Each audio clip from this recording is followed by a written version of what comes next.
महाभारत 44 धृतराष्ट्र से भीम की रक्षा, मदन मोहन तरुण के द्वारा लिखित एवं उन्हीं के द्वारा पठित। सुनकर संजय से अपने पुत्रों के प्रति भीम का बर्बर आचरण अस्थिर हो गए पूर्णतः महाराज धृतराष्ट्र। आकुल हो भीतर ही भीतर करने लगे शोक संतप्त चीत्कार। कहीं से भी उन्हें मिलता नहीं था चैन, रुद्ध था उनका हृदय, निकलते नहीं थे उनके मुख से बैन। जब जब वे करते थे याद, किस तरह भीम ने फाड़ डाला होगा दुशासन का वक्ष, किया होगा दानव सा उसका रक्तपान। किस तरह तोड़ी होगी उसने दुर्योधन की जांग। सोचकर खो दिया उन्होंने जीवन का चैन, अश्रु से भरे रहते थे निरंतर उनके नैन। सोचते थे कैसे लूं भीम से प्रतिशोध, यदि ऐसा नहीं किया तो नहीं है मेरा मोक्ष। इसीलिए मन ही मन बनाई उन्होंने एक योजना। कहा उन्होंने संजय से छुपाकर अपने मन के भाव, संजय, भीम ने किया है बहुत दुष्कर कार्य, यद्यपि मार डाला उसने मेरे पुत्रों को, किंतु किया है उसने पापियों के भार से पृथ्वी का उद्धार। करना चाहता हूं उसके प्रति व्यक्त मैं अपना सम्मान, जाओ उसे मुझसे मिलने को बुलाओ। इधर पांडव पहुंचे दुर्योधन की छावनी में, जहां पसरा था चारों ओर सन्नाटा, जैसे प्रेत लोक का सन्नाटा हो। बचा नहीं था वहां कोई भी आस पास। वहीं देखा भीम ने वज्र सी लोहे की अपनी मूर्ति। कहा हंसते हुए, क्या है यह खिलौना दुर्योधन का।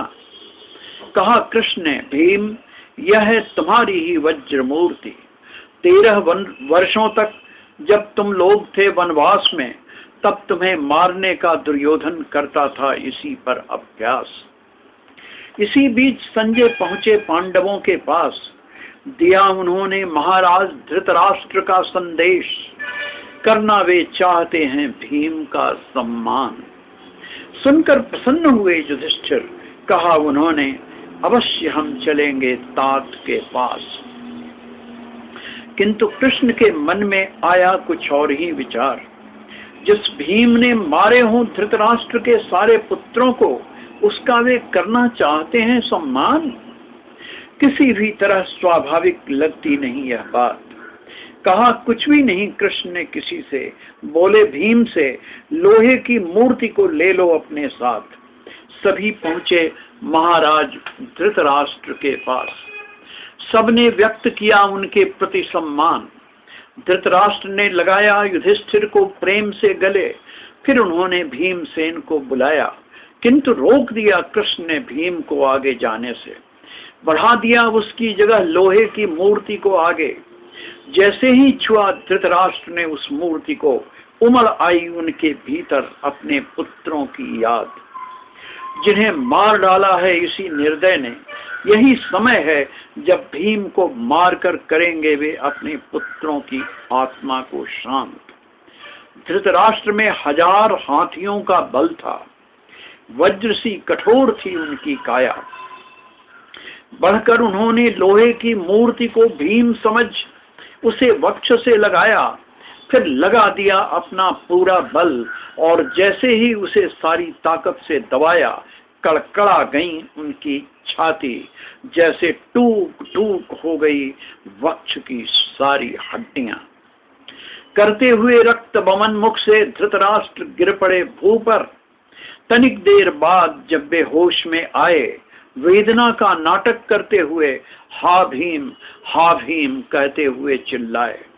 समझते थे अवश्य ही नहीं जीवित बचा होगा भीम उनके वज्र कठोर आलिंगन से, अवश्य ही होगा यहीं मृत पड़ा भूमि पर। तब कहा कृष्ण ने, आप भीम की चिंता न करें महाराज, भीम जीवित हैं, यहीं खड़े हैं स्वस्थ आपके पास। लोहे की वज्र सी कठोर मूर्ति थी वह, जिसे आपने भीम समझ वक्ष से लगाया। समझ गया था मैं आपकी योजना, खेद है आपने इतना कष्ट पाया। तब खुली धृतराष्ट्र की आंखें, झुक गई लज्जा से उनकी गर्दन, यहां भी हुई कौरवों की ही हार। जहां कृष्ण है वहीं जय है। पांडवों ने झुककर कृष्ण के प्रति व्यक्त किया अपना आभार।